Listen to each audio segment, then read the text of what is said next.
ओम साईराम भक्तजनो, चला आता आपण श्री साई बाबांच्या आशीर्वादाने साई सचरिताचा अध्याय 15 भाग 2 ऐकूया. अशीच बाबांची आणखी एक चतुराई वर्णन करून हा अध्याय पूर्ण करूया. कशा एकाने प्रश्न केला आणि त्यांचे बाबांनी समाधान कसे केले ते ऐकूया. एकदा बाबा मशिदीत आपल्या आसनावर बसलेले असताना समोर बसलेल्या एका भक्ताने एक पाल चुकचुक आवाज करताना ऐकली. पाल अंगावर पडणे किंवा पालीचे चुकचुकणे हे पुढे घडून येणाऱ्या गोष्टींची काळजी सुचविते. म्हणून कुतूहलाने त्याने सहज प्रश्न केला की, बाबा, ही मागच्या भिंतीवरची पाल का चुकचुकत आहे? तिच्या मनात काय असेल? ती अशुभकारी तर नाही ना?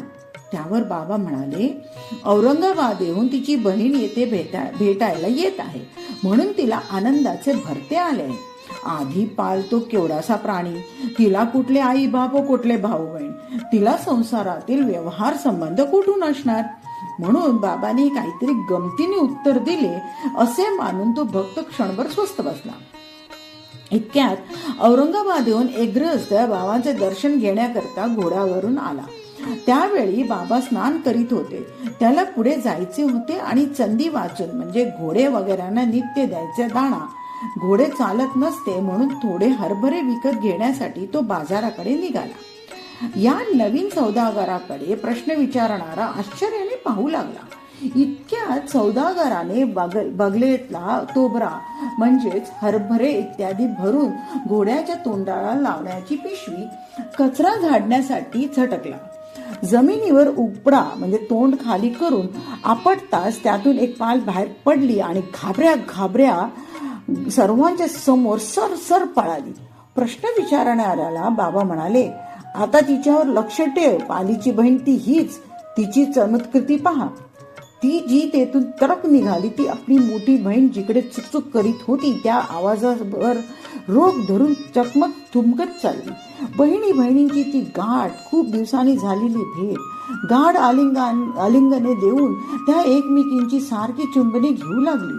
खरोखरीच त्यांच्या प्रेमाचा तो थाट अलौकिक होता.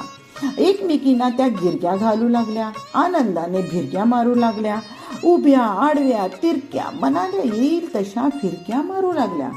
ते औरंगाबाद शहर कुठे व शिर्डी गाव कुठे? काय हा प्रकार? हा घोडेस्वार अचानक कसा यावा आणि त्याच्या बरोबर पाल सुद्धा कशी यावी?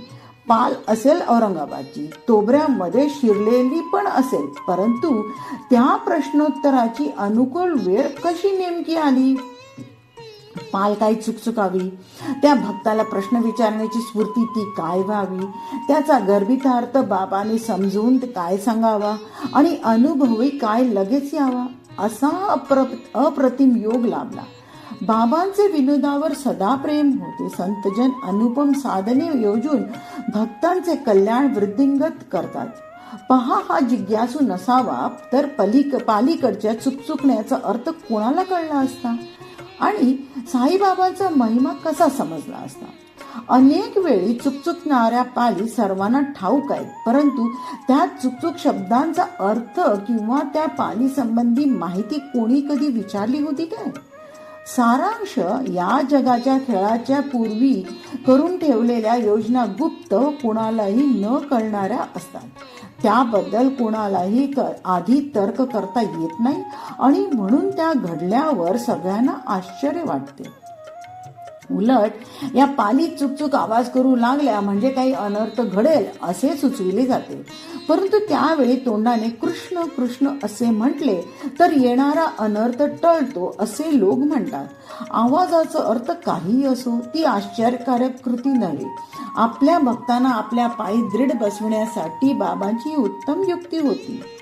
हा अध्याय जो आदराने वाचेल अथवा नियमाने त्याचे पारायण करील त्याचे संकट गुरु महाराज दूर करतील हे मनात पक्के ध्यानात ठेवा. त्यांच्या पायी जो निसंशयपणे मस्तक ठेवील त्याचा साई हाच त्राता म्हणजे वाचविणारा, पाता म्हणजे पावणारा, पालन करणारा, अभयदाता, करता व हरता असतो. येथे माझ्या सांगण्यात काही चूक आहे असे मानू नका. हा साईनाथ असाच आहे. माझ्या स्वतःच्या अनुभवाचा गुप्त सारांश मी भक्तांच्या कल्याणासाठी सांगतो. या जगात संपूर्ण मीच एक आहे. माझ्याशिवाय आणखी दुसरे काही नाही. केवळ हाच लोक नव्हे तर संबंध त्रिलोक देखील मीच मी आहे. असे अद्वितीयत्वाचे स्फुरण जेथे असते तेथे भीतीची गोष्टच उरत नाही. त्याला अभिमान व अहंकार शिवाय सर्व चैतन्यच भरलेले असते. हेमाडपंत साईना शरण आलेले आहे. एकही क्षण त्यांचे चरण ते सोडित नाही, कारण ते संसार सागर पार करण्याचे एक साधन आहे. आता माझे गोड निरूपण ऐका. पुढच्या अध्यायात गुरुवर्य श्री साईवर एक सुंदर प्रसंग निर्माण करतील. लोकांना ब्रह्मज्ञान चुटकी सरशी हवे असते, म्हणून जणू काय ते रस्त्यावरच पडलेले असते. कोणी एक लोभी गृहस्थ साईबाबांना ब्रह्मज्ञान विचारतील तर साई महाराज ते त्यांच्या खिशातूनच काढून देतील. हे कथानक श्रोत्यांनी ऐकल्यावर त्यांना बाबांची आश्चर्यकारक करणी दिसून येईल. सर्वस्वी पूर्णपणे लोभ सुटल्याशिवाय ब्रह्म कधीच मिळणे शक्य नसते. ब्रह्म प्राप्त करण्याची पात्रता कुणाला असते याचा कोणीही विचार करीत नाही. साई महाराज कोणाला ते कसे प्राप्त करता येईल याचे सविस्तर विवेचन करतील. मी श्रोत्यांपुढे पदर पसरून विनंती करतो की हा साईचा प्रेमाचा खेळ अत्यंत उत्साहाने ऐका, जी त्यामुळे तुमचे चित्त प्रसन्न होईल, विषय ग्रहण शक्तीचे समाधान लाभेल आणि संतांचे महिमा कळेल. म्हणून श्रोत्यांनी इकडे लक्ष द्यावे. सर्वांचे कल्याण असो अशा प्रकारे संत व सज्जन यांनी प्रेरणा केलेल्या भक्त हेमाडपंत यांनी रचलेल्या श्री साई समर्थ यांच्या सत्यचरित्राचा चोळकर शर्करा आख्यानम नावाचा 15वा अध्याय समाप्त झाला. श्री सद्गुरु साईनाथांना अर्पण असो. सर्वत्र मंगल असो. ओम साईराम. अध्याय 15वा इथे संपूर्ण झाला. आता आपण अध्याय 15 वरील पूरक विवरण ऐकूया. तर 11व्या अध्यायाप्रमाणे याही अध्यायाचे आदरपूर्वक वाचन अथवा नेमाने पारायण केल्याने संकट निवारण होते म्हणून आणि त्यातून हा अगदी छोटासा व समजण्यास फार सोपा असल्याने अलीकडे याही अध्यायाचे भक्तांकडून एवढेच काय काही मुलामुलींकडून पठण केले जात आहे.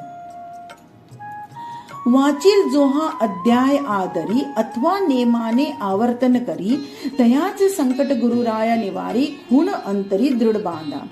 अनन्य भावे चरणी माता जो जो वाही तयासी तत्वता त्राता पाता अभयदाता करता हरता तो एक.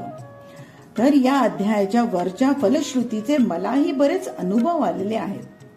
या अध्यायातील चोळकरांचे आख्यान म्हणजे भक्ताची अनन्य भक्ती असली की परमेश्वराचे किंवा सद्गुरूचे अंतःकरण कसे द्रवते आणि त्या भक्ताला मुलाप्रमाणे पोटाशी घेऊन त्यांचे लाड ते कसे पुरवितात याचे साक्षात उदाहरण आहे. याचे वर्णन करताना हेमाडपंतांनी मांजर व तिचे पिल्ले यांची किती अनुरूप व सुंदर उपमा वापरली आहे. नुकतीच पाजुनी गेली बाहेरी मागुतेनी आली जरी मारजारी तरी फिरोनी पोरे तिजवरी धावती प्रेम भरी लुचावया. मग ते कंटाळुनी गुरगुरे क्षणेक जरी दबती पोरे आई निवांत बैसली पुरे घालुनी भवरे लुचती. लुचता लुचता ढोसता प्रेम भरे आई लागी पान्हा पाजरे. मग तीच पूर्वील गुरगुरणे विसरे प्रीतीने पसरे क्षितीवरी. प्रेमोदयी हरपे कंटाळा चौपाई कवटाळी दृढ निजबाळा. वरचेवरी चाटी अवळीला काय तो सोहळा अलौकिक. पोरांच्या तीक्ष्ण नखाप्रमाणे प्रहारे जो जो मातेची ओटी विदारे. तो अधिक प्रेमाचे झरे दुग्ध ओझरे बहुदारा. जैशी त्या बाळांची अनन्य भक्ती मातेचे करी दिग्धोत्पत्ती तैसीच तुमची साई पदासक्ती द्रवईल चित्ती साईते. तर ते या आख्यानाच्या ओघाने पुढे दासगणूंची कीर्तन करण्याला घालण्याच्या पोशाखाची मौजेची कथा आली आहे. बाबांनी त्यांची वाह वाह नवरदेव की सजलासी आता अशी थट्टा करून अंगरखा उपरणे व फेटा तेथल्या तेथे काढायला लावून त्यांना अत्यंत पायशुद्ध नारदीय कीर्तन पद्धतीचा धडा दिला आणि माळा मंडन किंवा सांप्रदायिक वरकरणी पोशाखापेक्षा अंतकरणातील खऱ्या भक्तीचे महत्व पटवून दिले. ही नारदीय मूळ गादी येथूनची हरिदासांची मांदी, बाह्य रंगाची न ज्या उपाधी, अंतशुद्धी ध्येय ज्या, अधोभागाची वस्त्राच्छादित चिपळ्या विणा वाजवित, मुखी हरिनाम गरजत ध्यान विश्रुत नारदाचे. नंतर सोळकरांना नवस वेळेचे तुझे चित्त, दीर्घसूत्रेचे प्रायश्चित्त, हे जरी तुझे ठेवणे गुप्त, ते मज समस्त कळले गा, असे म्हणून बाबांनी त्यांनाच नाही तर आपल्याला सर्व भक्तांना आश्वासन दिले की आहे, तुम्ही कोणी कोठेही असा, भावे मज पुढे पसरता पसा, मी तुमची या भावा सरिसा, रात्रंदिसा उभाच, माझा देह जरी इकडे, तुम्ही जाता समुद्रा पलीकडे, तुम्ही काही करा तिकडे, जाणीव मज तात्काळ, कोठेही जा दुनियेवर, मी तो तुम्हा बरोबर, तुम्हा हृदयीच माझे घर, अंतर्यामी तुमचे मी. बाबा पुढे उपदेश करतात, ऐसा तुम्हा हृदयस्थ जो मी, तयासी नमा नित्य तुम्ही, भूत मात्राच्याही अंतर्यामी तोच तो मी वर्ततो, यास्तव तुम्हा जो जो भेटे, घरी द्वारी अथवा वाटे, ते ठाई बीज रहाटे, मीच तिष्ठे त्या माझी, कीड मुंगी जलचर खेचर, प्राणी मात्र श्वान शुकर, अवघ्या ठाई मीच निरंतर, भरलो साचार सर्वत्र, मजशी धरू नका अंतर, तुम्ही आम्ही निरंतर, ऐसे मज्जो जाणेल नर, भाग्य तोर तयाचे. या सिद्धांताच्या प्रमाणासाठीच जणू काय पुढची पालींची बहिणींची गाठ बाबांनी घडवून आणली होती असे वाटतात.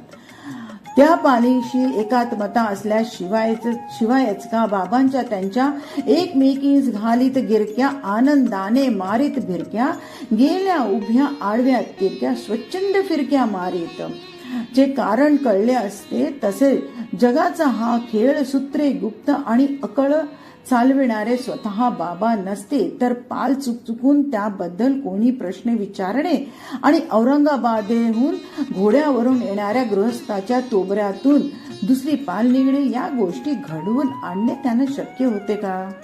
या अध्यायाची तयाचे संकट गुरुराय निवारी अशी फलश्रुती सांगितली असली तरी ज्यांना येथे सांगितलेल्या तत्वांचा भावार्थ नीट कळला असेल व ज्यांनी तो आचरण्यात आणला असेल त्यांच्या बाबतीत कसल्याही भीतीची गोष्ट राहणारच नाही. जगी संपूर्ण मीची एक, दुजे न मजविण काही आणिक, नाही केवळ हाची लोक, अखिल त्रैलोक्य मीची मी, ऐसे अद्वितीयत्व जेथे स्फुरे, तेथे भयाची वार्ताची नुरे, निरभिमाने निरहंकारे, चिन्मात्र सारे भरले ज्या.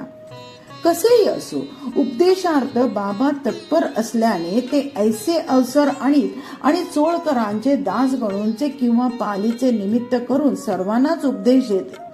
चातक तृष्णेच्या परिहारा, मेघ सदयता वर्षे धारा, परिणामी निवे अखिल धरा, तेच तरहा ते हे झाली. ओम साईराम. भक्तजनो, अध्याय 15 इथेच समाप्त झाला. या चॅनलला लाईक, सबस्क्राईब आणि कमेंटमध्ये ओम साईराम द्यायला विसरू नका. ओम साईराम.